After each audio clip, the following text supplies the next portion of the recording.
Yeah, so this question is like an example of like a distance, rate, and time problem, which is also pretty common. Um, so we're given Jeremy's father drives him to school in rush hour traffic in 20 minutes. And one day there is no traffic, so his father can drive him 18 miles per hour faster and gets him to school in 12 minutes. And we want to know how far in miles is it to the school.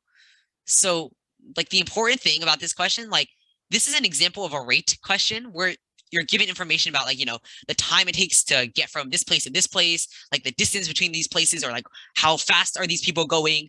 Like whenever you have these questions, like you always, like usually, you're always gonna like use the equation distance equals rate times time. It's like very important.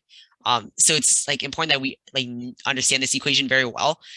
So so here's like their home, like Jeremy's home, and this is like their school.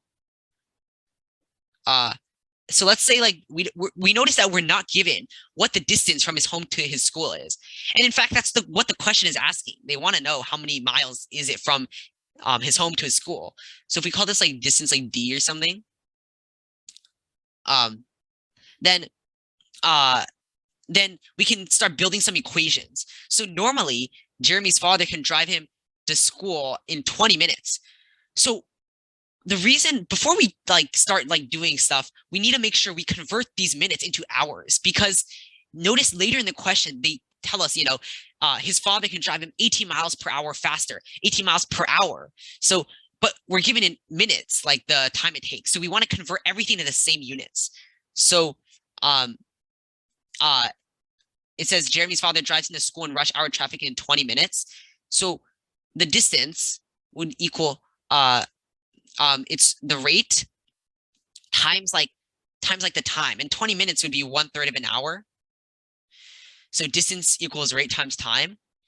And now we're given that uh when there's no traffic, his father can drive him 18 miles per hour faster and get him to school in 12 minutes. So now we can build the equation. The distance is still the same.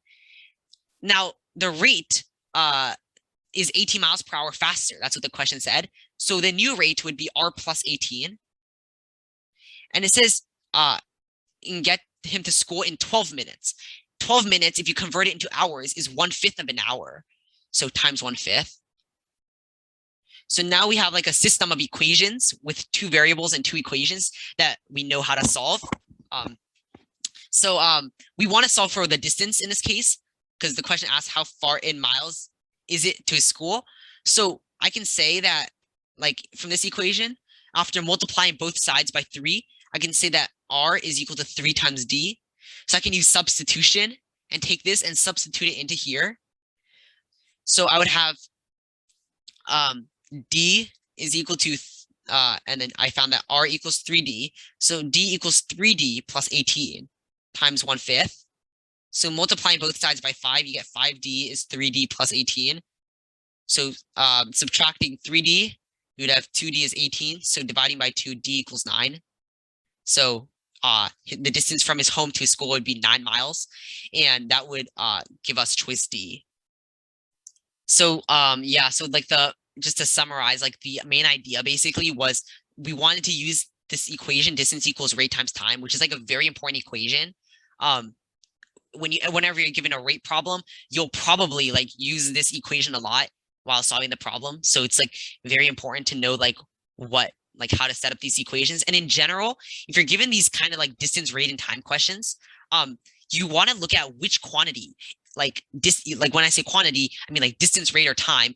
You want to look at which quantity is fixed. So in this case, the distance was fixed.